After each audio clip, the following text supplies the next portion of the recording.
Vamos ver aqui o que o meu amigo Thiago tem a dizer sobre Succession, que é uma das minhas séries favoritas e é uma das melhores séries aí da HBO. Acabou este ano, falha a memória. Ele falou aqui também de Severance. Bom gosto pra série, eu gosto. Não é porque eu gosto que é bom, mas enfim. Mas vamos ver o que ele tem a dizer.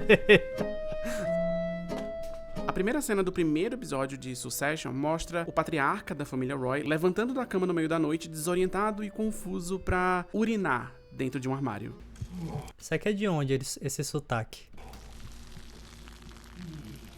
Quem nunca, né? Quer dizer, eu nunca. Mas enfim, essa cena é um presságio. Logan Roy é fundador e CEO da Waystar Royco, um conglomerado de mídia que inclui jornal. O Thiago, que é resistência no vídeo ensaio, né? Junto com quadro em branco, junto com...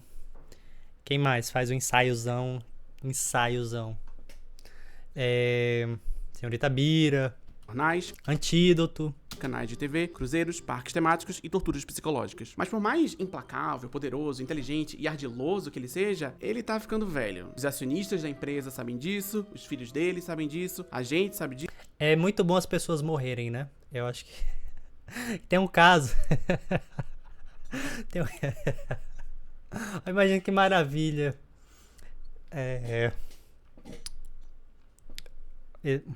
Enfim, não vou... Direitos humanos, haha. Direitos humanos até com bilionários. Mas tem um caso que o Sir Kelvin, né, um cientista famoso do século XVIII, falha a memória, XIX, ele era, né, tipo, o cientista mais pica, vivo e tal. E ele tinha cálculos que a Terra tinha 5.000 anos, 6.000 anos. Só que eram cálculos totalmente imprecisos, né? E como ele tinha muito poder, e ele era um vaidoso do caralho, a gente só chegou à idade da Terra, né? Que tem bem mais que 5.000 anos, depois que o cara morreu. Então, pra ciência, é ótimo que pessoas morram. Disso, todo mundo sabe disso. Não que envelhecer seja um demérito. Às vezes pode até ser um atrativo, né? Inclusive, alguém aí sabe qual é o OnlyFans? A morte de Logan Roy é um ponto central na trama de Succession. Tá no título da série. É esse o grande babado. O patriarca vai morrer e algum dos filhos vai herdar esse império. É o rei Lear do século XXI, junto com o Pantanal, claro. A disputa pela Cela de Prata vai começar. A disputa pela Cela de Prata vai começar. Quem será o vencedor?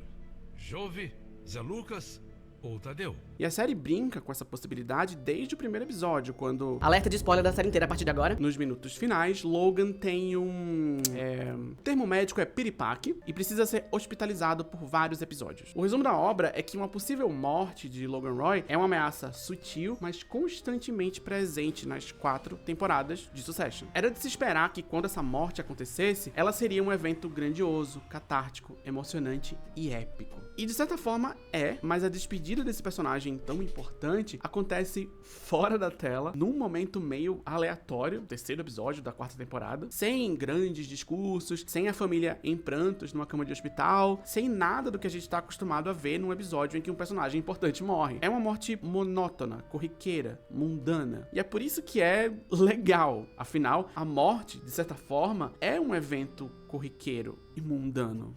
Nossa, sabe algo sobre isso? Eu fiz um post sobre a morte, complementando o que o Thiago tá falando. Eu fiz um post sobre a morte no meu Instagram. Instagram acho que é minha rede mais badalada. E aí, esse daqui. Cadê? Esse daqui. Em algum momento, uma foto que você tirar será a última foto que você tirou. E aqui o texto, né? Em algum momento vai ser a última vez que você tirou uma foto, a última vez que eu fiz um react, a última vez que eu ouvi a voz dos meus pais, a última vez que as coisas vão acontecer, porque a gente vai morrer. E tem um termo na filosofia para isso que é o memento mori, né? Lembre-se que você vai morrer. Isso não é um lembrete sobre a morte, é um lembrete sobre a vida, considerando que todos nós vamos morrer. A gente está focando no que é importante. E aí,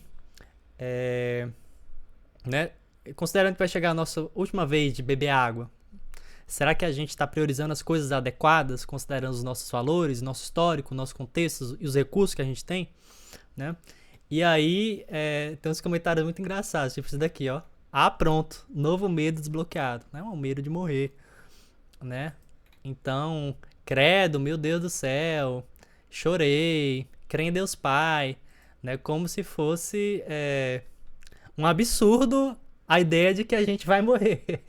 Mas a morte é uma coisa muito natural e num post assim no Instagram, e não só no post no Instagram. Se você falar muito da morte em alguns contextos, as pessoas vão ficar meio que, né, caramba, morte e tal, haha, tá traindo.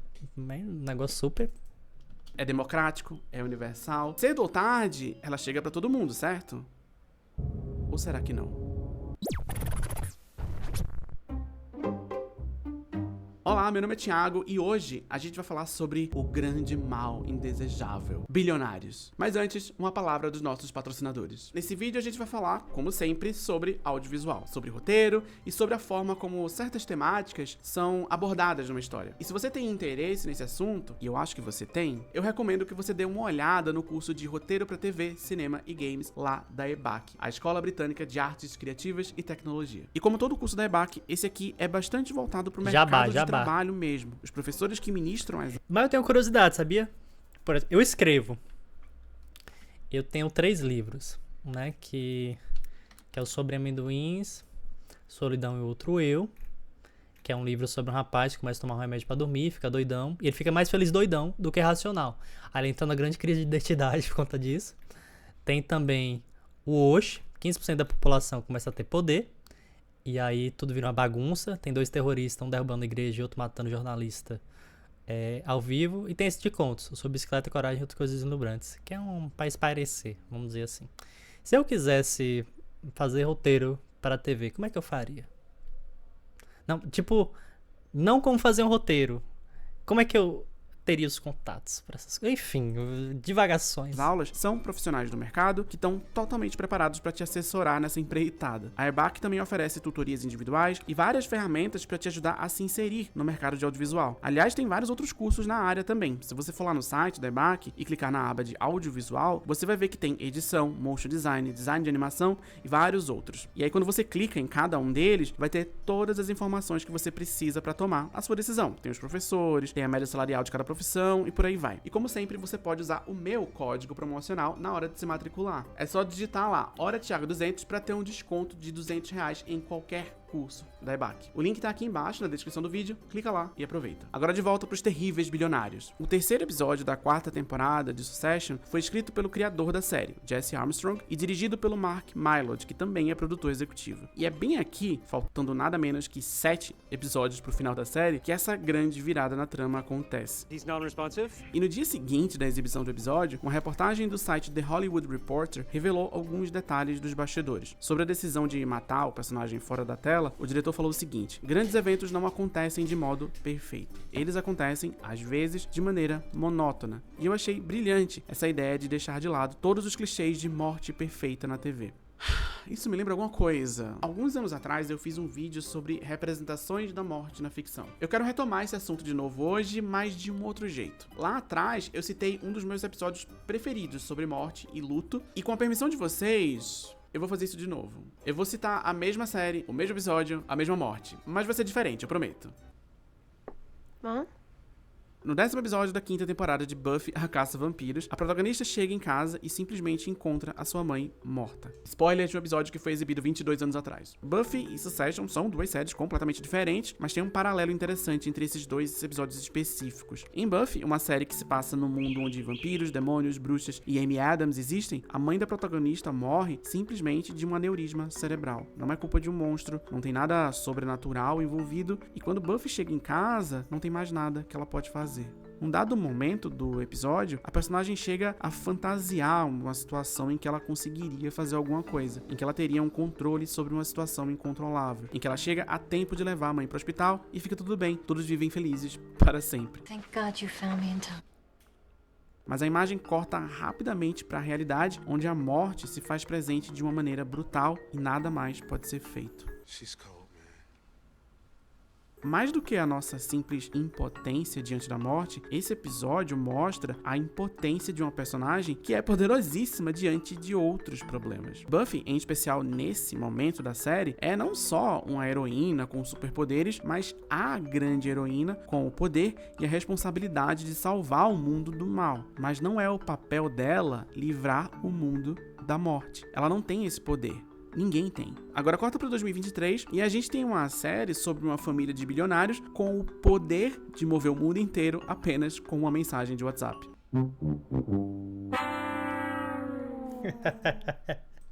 E quando o patriarca dessa família morre, Eu ri porque essa cena é... esse evento, claro, desestabiliza todos os filhos, cada um do seu jeito. E tem um detalhezinho que eu não mencionei ainda, eu vou falar agora. Logan morre durante um voo, e a notícia chega pra todo mundo antes do avião pousar. They're doing chest compressions. Is his heart stopped? Então, por alguns minutos do episódio, fica um clima de incerteza sobre a morte. Será que ele morreu mesmo? Será que ele tá morrendo? Será que ainda dá tempo de fazer alguma coisa? Ou será que ele tava só meditando? Sure. I mean, he has gone. I think he has died. Well, okay, we don't know that. Enfim, tá todo mundo lidando com uma situação esquisita do jeito que dá. Tem horas que a morte parece certa, tem horas que não, a gente não sabe de nada ainda. Aquela montanha russa de emoções que todo mundo que já perdeu um ente querido reconhece na tela. Kendall Roy, um dos filhos, ainda relutante em aceitar a morte do pai, exige que os melhores cardiologistas estejam a postos quando o avião pousar. Get the best heart doctor in the world. A essa altura do episódio, a audiência já sabe que o velho morreu. Então, essa fala do Kendall soa como alguém em completa negação, tentando controlar uma situação incontrolável. Novamente, além de mostrar a nossa impotência diante da morte, esse episódio mostra a impotência de personagens que são poderosíssimas diante de outros problemas. A família Roy é uma das famílias mais ricas e poderosas do mundo. Mas mesmo com todo esse poder nas mãos, eles não têm poder sobre a morte. Ninguém tem. Ou será que tem?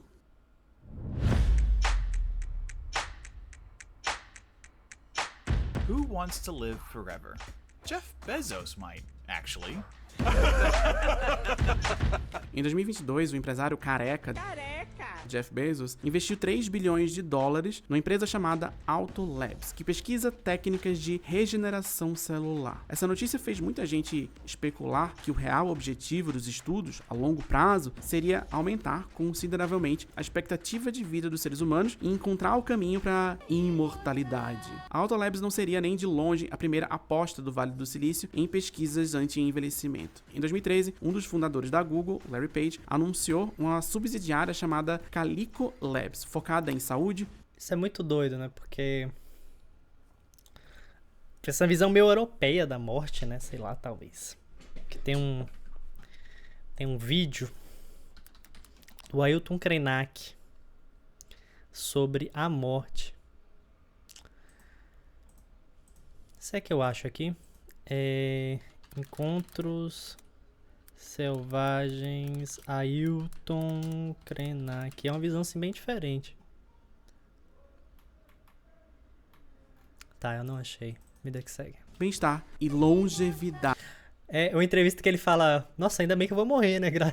Graças a Deus. Pô, tanta coisa que eu já vivi, um negócio natural, é que é bom que aconteceu. É um negócio totalmente diferente, né, do que a gente tá acostumado aí com.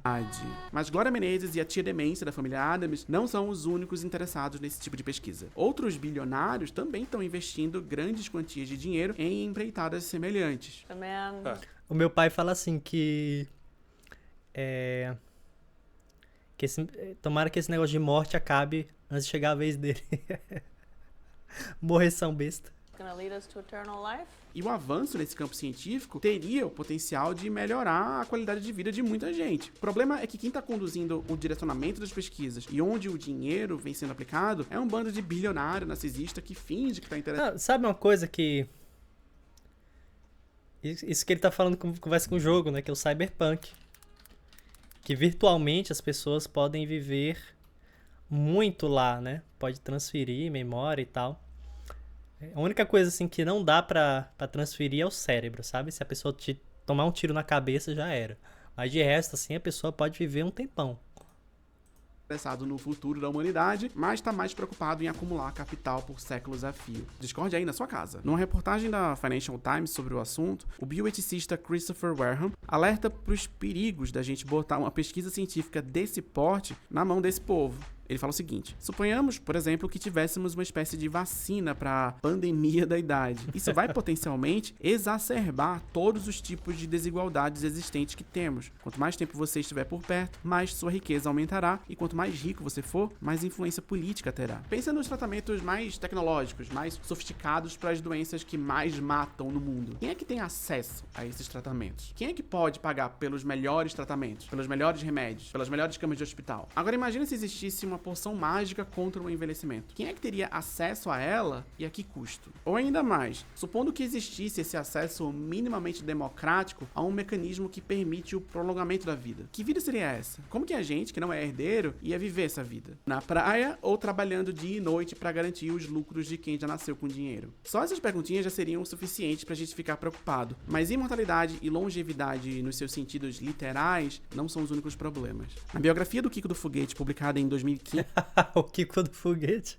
o empresário é citado algumas vezes defendendo a ideia de que pessoas inteligentes deveriam ter mais filhos e que, se isso não acontecer, a sociedade vai entrar em colapso nos próximos anos. Nossa, que eugenista, né?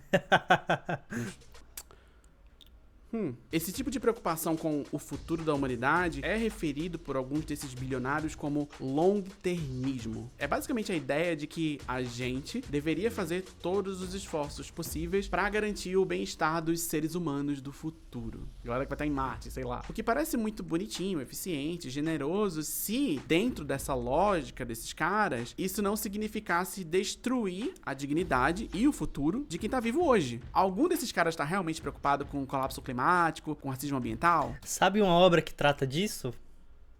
Eu não sei se o Thiago vai ver meu react, mas tem uma obra que trata disso muito interessante, que é Invencível.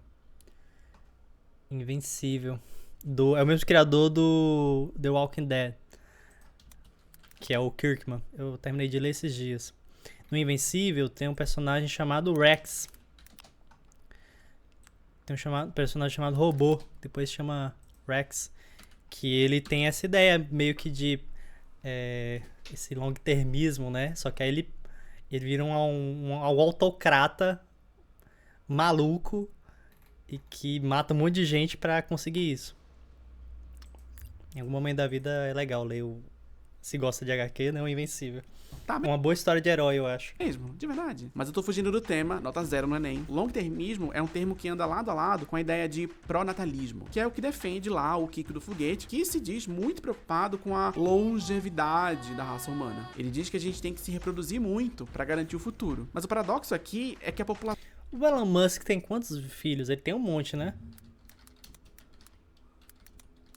Mas qual a qualidade da parentalidade dele? Imagino que 1, 2, 3, 4, 5, 6. Imagino que... Não, eu não sei, A né? população mundial tá crescendo. No ano passado, a gente atingiu a marca de 8 bilhões de pessoas no planeta, e é possível que a gente chegue aos 10 bilhões nos próximos anos, de acordo com os cálculos da ONU. As pessoas estão tendo filhos, mas talvez não exatamente as pessoas que o Kiko do Foguete quer que se reproduzam. Talvez. Ele quer que pessoas inteligentes procriem, porque ele acha que inteligência é um traço genético que precisa ser passado para as futuras gerações. E é por isso que ele tem, sei lá, 400 filhos hoje em dia. Então a ideia por trás desse pró-natalismo, na verdade... Inteligência não é bem assim, tá?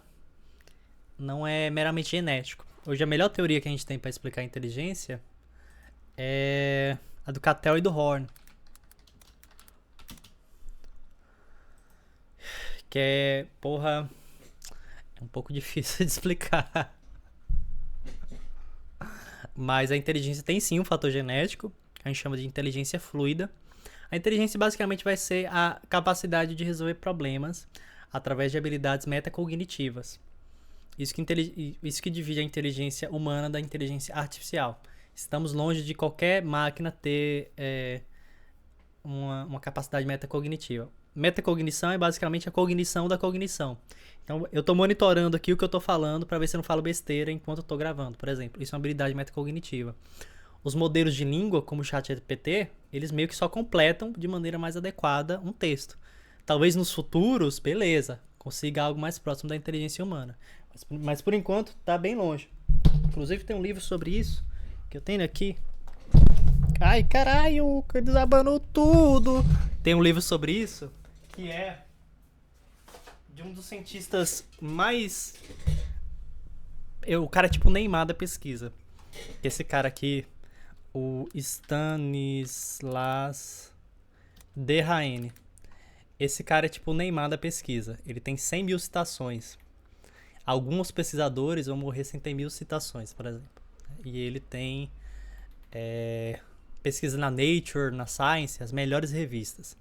Né? Então seria tipo um Cristiano Ronaldo, um Messi e um Neymar da pesquisa. Ele é diretor do Collège de France. Ele tem esse livro aqui, que essa edição é muito feia, mas é assim que aprendemos. E aí, porque o cérebro funciona melhor que qualquer máquina, por enquanto. Que ele vai falar um pouco disso. Outra indicação aí, quem quiser saber sobre aprendizado e inteligência. É de que um certo grupo de pessoas com certos traços genéticos específicos precisa... Mas aí, a inteligência tem um traço genético, que é a inteligência fluida, que varia um pouco, mas ela tem uma inteligência que a gente vai acumulando durante a nossa vida. E o que é legal, né? Porque a gente pode... aí o conceito de inteligência fica um pouco mais democrático. se reproduzir. Não é meramente genético, embora tenha também um fator genético. Para garantir um futuro em que a espécie humana esteja mais evoluída, digamos assim. Para garantir uma certa superioridade, digamos assim. Aí é eugenia, né? Uma supremacia, digamos assim. Será que tem nome para isso? Numa entrevista para Fox News em abril desse ano, o Kiko do Foguete argumenta que anticoncepcionais e o direito ao aborto são os grandes responsáveis por separar o ato sexual da procriação e que isso, claro, é muito ruim para a humanidade. Once you have birth control and abortions and whatnot, Cara, esse cara deve ser muito... Ele pode ser muito bom, assim, de business. Eu nem sei disso. Ele pode ser muito bom em algumas coisas, muito bom de ganhar dinheiro, mas... Porra, ele falando de uns temas assim, ele fala umas atrocidades, tipo isso. Still satisfy the limbic instinct, but not procreate. Vocês conseguem perceber que se a gente espreme essa retórica o suficiente, a gente chega nos lugares bem esquisitos? Eu vou deixar pro imaginário subjetivo de vocês, porque nesse vídeo eu quero focar em outras coisas. Principalmente a ideia de que caberia a esses bilionários muito inteligentes a garantia de futuro da humanidade. Bilionários tipo o Kiko do Foguete acham, ou querem que a gente ache, que eles têm esse dinheiro todo porque eles são muito especiais, muito inteligentes, grandes gênios, geneticamente superiores, e por isso são eles que têm que ser os guardiões do nosso futuro. É por isso que eles vendem ideias tipo pronatalismo, long-termismo, preservação da consciência. Tudo isso porque eles se acham muito especiais. Mas eles não são especiais. Ou será que eles são? Vamos voltar pra Succession. No Cyberpunk tem um pouco isso, né? Cyberpunk é meio que um neoliberalismo que deu certo. Aí temos tecnologias muito fodas, só que só acessíveis para uma parcela muito pequena da sociedade, enquanto temos uma desigualdade social muito grande. E uma sociedade muito pior para a maioria das pessoas. Can we think about it? Yeah, of course. I thought about it. Fuck you. Succession é uma série que retrata a vida e as angústias de uma família de bilionários nos Estados Unidos. Apesar dos cenários luxuosos, os dramas palacianos do século XXI e toda a conversa sobre ações e números incompreensíveis, a trama faz um esforço para que a gente empatize com esse povo, para que a gente veja os Roys, apesar de tudo, ainda como uma família que lida com problemas típicos de uma família, tipo filhos que brigam pela validação de uma figura paterna abusiva. I love the bread, goo. But this is the present I really want. E por causa disso, por causa dessa tentativa de construir uma empatia, eu acho que existe um conflito entre diferentes parcelas da audiência sobre como a gente deveria apreciar essa série. Por um lado, tem uma leitura que diz que Succession é uma crítica ao capitalismo, que a trama da série é um retrato cruel dessa família poderosa, que os Roys não são nada além de pessoas horríveis que acumulam capital a qualquer custo e tudo mais, e que o divertido de assistir Succession, na verdade, é só assistir esse bando de gente filha da puta, um destruindo a vida do outro, sei lá, até eles caírem no fundo do poço. Mas por outro lado, como não empatizar com esses personagens cheios de falhas, angústias, questões paternais, como todos nós? You're my boy. You're my number one boy. Será que Succession é, na verdade, uma tentativa de humanizar bilionários? Tipo esses filmes e séries que fazem a gente empatizar com um serial killer? Será que essa história, na verdade, é uma tentativa de fazer a gente ficar com peninha deles? Será que é tudo uma grande propaganda? Sorria, você está sendo manipulado. Teve até um artigo no Guardian, em 2021, escrito por um cara chamado... como é o nome dele? Clay Cockrell. E o título do artigo era Eu sou um terapeuta para os super ricos, : Eles estão tão infelizes quanto Succession faz parecer. Tadinha. Tadinha, que barra. Ah, que tadinha, minha filha. Qual que é a verdade, então? É pra gente gostar ou é pra gente não gostar desses personagens?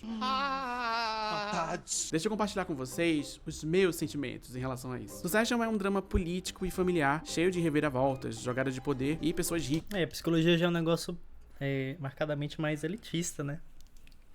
Embora tenha algumas iniciativas individuais dos terapeutas, claro que eu não atendo super ricos que nem esse terapeuta, né? Mas tem algumas iniciativas, tipo valor social, que você cobra menos ou não cobra nada para atender. E também tem questão de política pública, né? Você pode ir em atendimento no CAPS, no CRAS, CAPS 1, CAPS 2, CAPS AD, CRAS. Apesar que uma população não tem acesso às informações, mas tem como. E fora essas iniciativas individuais. Passando a perna umas nas outras. É também uma história sobre uma espécie de monarca em seus últimos dias de reinado. Eu não seria a primeira pessoa a comparar Succession com Game of Thrones. Is there someone in your service whom you trust completely? Yes. The wiser answer was no, my lord. É uma comparação válida, e ela seria ainda mais válida se Succession fosse dirigida como Game of Thrones, com suas poses imponentes, frases de efeito e perucas caríssimas. When you play the Game of Thrones, you win or you die. Nossa, querida! Mas Succession, com muita frequência, parece mais uma comédia. So, I just wanted to get the gang together early in my tenure to say, yo.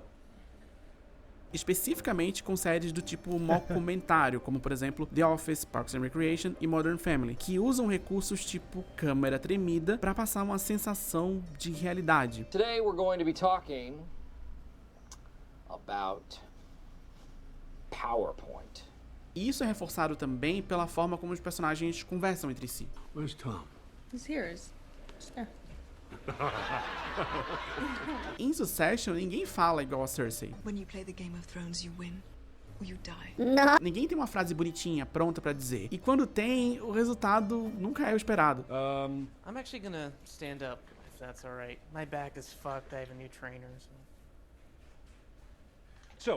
Todo mundo tem uma percepção meio equivocada de si mesmo. Todo mundo tenta se mostrar melhor e mais seguro do que realmente é, mas o tiro quase sempre sai pela culatra. Yeah, Shut the fuck up and stop laughing. It's not a comedy night. Todo mundo, nossa, que susto, fala igual a gente, igual eu e você. VR's bubble, but yeah, no bad ideas. Porn could be a lifeboat. Except that's a bad lifeboat. Então a minha percepção de tudo isso é que a série quer que a gente acredite que os Roys são pessoas de verdade, igual eu e você. Que eles são pessoas atrapalhadas e desajeitadas, igual eu e você, sem ofensa. Que não tem nada que torna Kendall, Roman e Shiv particularmente diferentes do resto do mundo. Eles são igual eu e você. Eles só tiveram a sorte de ter nascido na família certa, na época certa, ou algo do tipo. Eles são burro e tosco igual todo mundo. Mas sim, eles são pessoas horríveis. Eu sou obrigado a ter empatia? Não. Succession não tem pudor em retratar os Roys como as pessoas desgraçadas que eles são. Mas ao mesmo tempo, a série mostra as angústias e os dramas da família como algo palpável, reconhecível. Em algum nível, a gente também precisa lidar com pelo menos alguns desses conflitos. Em algum nível. Guardadas as devidíssimas proporções. Assim como eu não preciso ser uma caçadora de vampiros pra empatizar com uma caçadora de vampiros ficcional. Sim, bilionários também são seres humanos. Mas eu não tô dizendo isso pra gente ficar com peninha deles. Ai, tadinhos. Mas sim pra gente entender que não tem nada neles, tanto os bilionários da ficção quanto os da realidade, que é profundamente... Muito boa a trilha sonora. Porque harmoniza um pouco até com a proposta meio que do canal. Ora, Thiago. Aí a música é tipo... Tim, tim, tim, tim, tim, tim, tim, tim, tim. Diferente do resto da população humana. Inclusive, insistir nessa retórica pode criar um efeito contrário do que a gente gostaria. Como se fosse uma provocação, né?